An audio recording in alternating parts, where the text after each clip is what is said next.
राष्ट्रवादीच्या तरुण कार्यकर्त्यांनी रात्री 1:30 वाजेपासून ते पहाटे 4 वाजेपर्यंत भर पावसात थेट मदत कार्य केले। धोक्यातील 10 कुटुंबांना जवळच्या शाळेत सुरक्षितरित्या स्थलांतरित करण्यात आले। संकटाच्या काळात केवळ शाब्दिक आधार देण्यापेक्षा नामदार धनंजय मुंडेंच्या सूचनेवरून तातडीने पालिका व राष्ट्रवादी काँग्रेसचे कार्यकर्ते मदतीला आले। त्यांनी आमचे जीव वाचवले, त्यांचे आभार मानावे तेवढेच थोडे आहेत अशा शब्दात तेथील नागरिकांनी आपल्या भावना व्यक्त केल्या आहेत।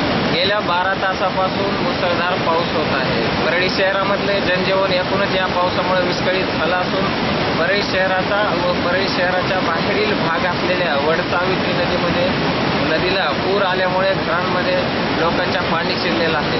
या लोकांच्या घरामध्ये पाणी शिरल्यामुळे रात्र लोकांनी जागून काढलेली आहे। आपण त्यांच्याशी संवाद साधणार आहोत, त्यांच्या अडचणी विचारून घेणार आहोत। रात्रभर त्यांनी काय काय सोसले आणि त्यांच्या काय अपेक्षा आहेत आपल्यासोबत इथले नागरिक आहेत। मला सांगा दादा, पाऊस सुरू झाल्यापासून पाणी किती आले आहे आणि किती लोकांच्या घरामध्ये पाणी गेलं आहे? कमीत कमी पाऊस रात्री 1च्या नंतर जे सुरू झाला ते पाणी अशा अफाट आलं की कमीत कमी 30-40 लोकांच्या घरामध्ये पाणी गेलं। आम्ही सगळ्यांनी साखळी पद्धत धरून लोकांना घराच्या बाहेर काढून सुरक्षित स्थळी हलवण्यात आम्ही प्रयत्न खूप केले।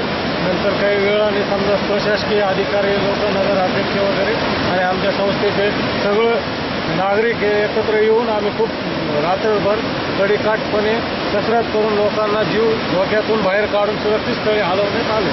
किती वेळ जागे होते लोक आणि काय अगदी रात्रभर आम्ही जागे होतो आणि तळ फुटण्याची अफवा होती, पण अतिवृष्टी झाल्यामुळे तलावावरून पाणी जास्त प्रमाणात वाहून जाऊ लागले आणि आमच्या गृहनिर्माण संस्थेच्या बाजूची ही जमीन ही एकदम हलक्या प्रमाणाची आहे, खडकाळ जमीन नसून ही एकदम गिरू पद्धतीची जमीन आहे। त्याच्यामुळे पाण्यामुळे हे लवकर वाहून जात आहे। त्याच्यासाठी प्रशासनाच्या जे काही योजनेमुळे कुठली तरी संरक्षण भिंत असावं किंवा काहीतरी त्यांच्या नियमानं नियोजन आम्हाला आहे, जेणेकरून आमच्या आरोग्याला किंवा मानसिक हानी होणार नाही।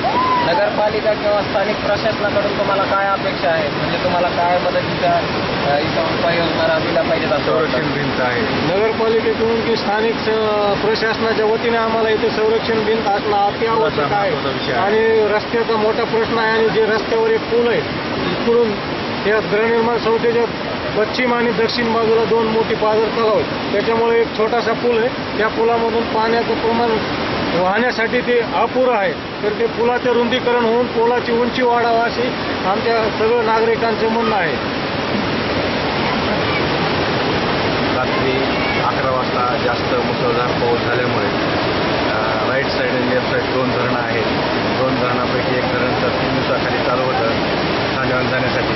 तर लेफ्ट साईडचे धरण आहे ते रात्री 12:30 ते पावणे 1च्या नंतर पाणी भरपूर आल्यामुळं पाणी 25-30 घरामध्ये शिरले गेलं आणि ते आम्ही सर्व जनता मिळून ते लोक व्यवस्थित स्थळी काढले आणि परत नगराध्यक्ष भैयांना फोन केला।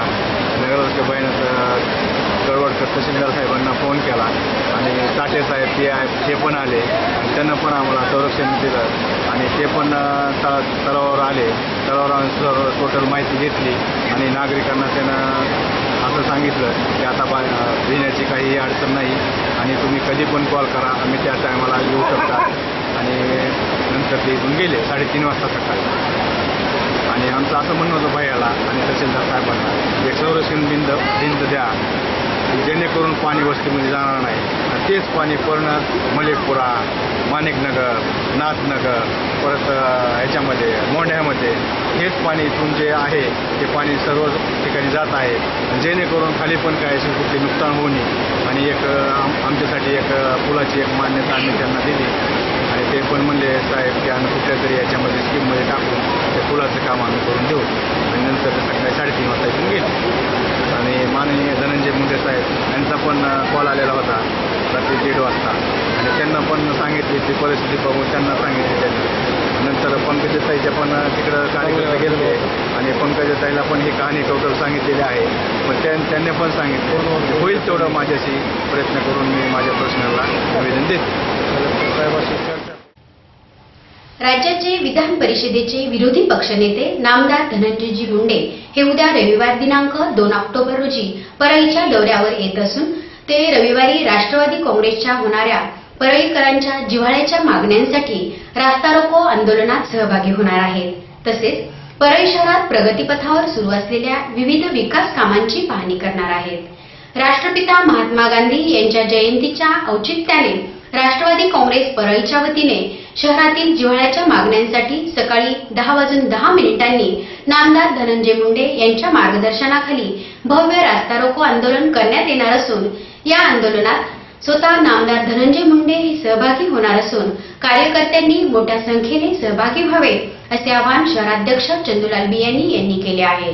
त्यानंतर नामदार धनंजय मुंडे हे शहरात नगरपालिकेच्या वतीने बांधण्यात येत असलेल्या बौद्ध विहार, नटराज रंगमंदिर, भालचंद्र वाचनालय, अग्निशमन केंद्र, सार्वजनिक स्मशानभूमी व नगरपालिकेची इमारत या वास्तूंच्या कामांचा प्रत्यक्ष भेट देऊन आढावा घेणार आहेत.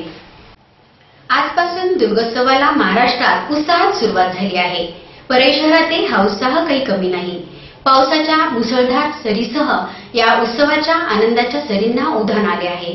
परळी शहरात ठिकठिकाणी दुर्गा मातेच्या मूर्तीची प्रतिष्ठापना करण्यात आली आहे. तर काल रात्री देवी मंदिर, डोंगर तुकाई देवीच्या मंदिरात व मंदिर मार्गावर विद्युत रोषणाई करण्यात आली आहे.